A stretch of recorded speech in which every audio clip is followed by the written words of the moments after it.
আজকে আপনাদের সাথে শেয়ার করব যে আমাদের আমড়া গাছে কতগুলো আমড়া ধরেছে, আর আমড়াগুলো এখনও আমরা পারিনি। আর দেখতেই পাচ্ছেন কত সুন্দর বড় বড় আমড়া ধরেছে। আর এই যে দেখেন এখানেও কি সুন্দর বড় বড় আমড়া এখানেও আছে, দেখতে কতটা সুন্দর। আর আমড়াগুলো যখন পারবো সেটাও আপনাদের সাথে শেয়ার করব। তো এদিকেও আমড়া রয়েছে, অনেক আমড়া দেখতেই পাচ্ছেন, এদিকেও অনেক, মাশাআল্লাহ অনেক আমড়া ধরেছে। আর এখানেও ছোট ছোট আমড়া আছে, দেখতেই পাচ্ছেন এখানেও আমরা অনেক আমড়া। আর এখানে গুণে শেষ করা যাবে না কতগুলো আমড়া যে এখানে ধরেছে। আর এই সাইডটা আর গাছটা দেখতেই পাচ্ছেন এখনও ছোট, আর এখনও ওই যে ফুল থেকে আমরা ছোট ছোট আমড়াগুলো ধরতেছে। তো চলেন যাই, দেখা যাক আরও কত আমড়া। আর এইখানে দেখতেই পাচ্ছেন এই আমড়াগুলো বড় হবে। তো এখানে অনেক আমড়া, এই যে এখানেও ফুল আছে, ফুল থেকে আমড়াগুলো ধরতেছে। আর এই যে দেখেন এখানেও আমরা কতগুলো আমড়া। আসলে এই আমড়া গাছটা অনেকেই আমাকে কমেন্ট করেছেন যে আপনারা আমড়া গাছের ভিডিও দেখতে চাই, সেজন্যই আমড়া গাছের ভিডিওগুলো করা। এই যে দেখেন কত আমড়া, এখনও মানে এই আমড়াগুলো বড় হবে। এই সাইডেও আমরা মানে মাশাআল্লাহ গাছ ভর্তি আমরা, তো পাতা থেকে আমরা ধরেছে অনেক। আর এই যে দেখতে পাচ্ছেন আমরা মানে অনেক আমরা, আলহামদুলিল্লাহ অনেক আমরা ধরেছে গাছে। তো সবাই দেখতে চেয়েছিলেন যে আমার গাছে কত আমরা ধরেছে, সেজন্যই আমরাগুলো দেখানো।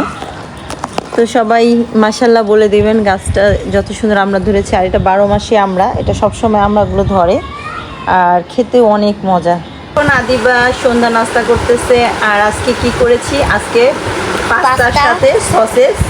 তো এটা আদিবার অনেক ফেভারিট নাস্তা, তো আদিবার অনেক ফেভারিট। আর আদিবা মুখ দিয়ে এখন কথা বলতে পারতেছে না, শুধু খাবে। আর এইমাত্র ঘুম থেকে উঠছে আদিবা, আর সন্ধ্যার নাস্তা। তো এই তো এখন আদিবার জন্য আদিবার বড় আঙ্কেল কি নিয়ে আসছে, কেক আর চিপস, এতগুলো চিপস আর কেক এখন আদিবা খাবে। তো চলো এখন এগুলো আমি খাবো রাত্রেবেলা। আসসালামু আলাইকুম। দুপুরে রান্না শেষ করে চলে আসলাম এখন টেবিলে। আর আজকে কি কি রান্না করেছি সেটা শেয়ার করব আপনাদের সাথে। আর এখানে আছে ফার্স্টে মসুরির ডাল টমেটো দিয়ে রান্না করেছি। আর এখানে আছে পেঁপে দিয়ে পটল দিয়ে ভাজি।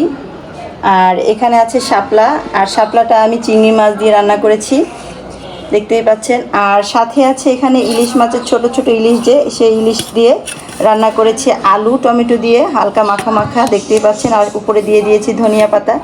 তো আজকে বৃষ্টির মধ্যে এভাবে আমার মতো নাচোস বানিয়ে খাচ্ছ, আর বৃষ্টির দিনে তো নাচোস খেতে খুবই ভালো লাগে। আর সাথে আছে এখানে পিঠা আর একটু সস। তো এখন আমি নাচোস খাবো আর পিঠা খাবো। তো সবাই ভালো থাকবেন। আর বৃষ্টির মধ্যে আমার মতো কে কে বাসায় বসে বসে শুধু খেতে পছন্দ করেন কমেন্ট করে জানাবেন। আর বৃষ্টির মধ্যে এখন মুচমুচে নাচোস খাবো। সকাল থেকেই রোদ উঠেছিল, আর এই তো এখন যখন বিকেল 5:30 বেজে গেছে, আর দেখতেই পাচ্ছেন মনে হচ্ছে অন্ধকার হয়ে রাত হয়ে গেছে, কিন্তু রাত না, এখন মাত্র 5:30 বাজে। আর বৃষ্টি, অঝোরে বৃষ্টি হচ্ছে। আর কোথায় কোথায় বৃষ্টি হচ্ছে এভাবে। তোমার জন্য কি বানিয়ে নিয়ে এসেছি? ওয়াও, দেখতেই পারছো আমি এখানে নাচোস বানিয়ে নিয়ে এসেছি এবং মাংস পিঠা, আমার ফেভারিট নাচোস এবং মাংস পিঠা। চলো একটু টেস্ট করি। অনেক মজা হয়েছে।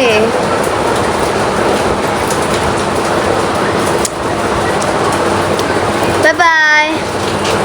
তো আজকের ব্লগটা ছিল এই পর্যন্তই। নতুন আরেকটি ব্লগ নিয়ে আবারও হাজির হবো, সেই পর্যন্ত ভালো থাকবেন। আল্লাহ হাফেজ।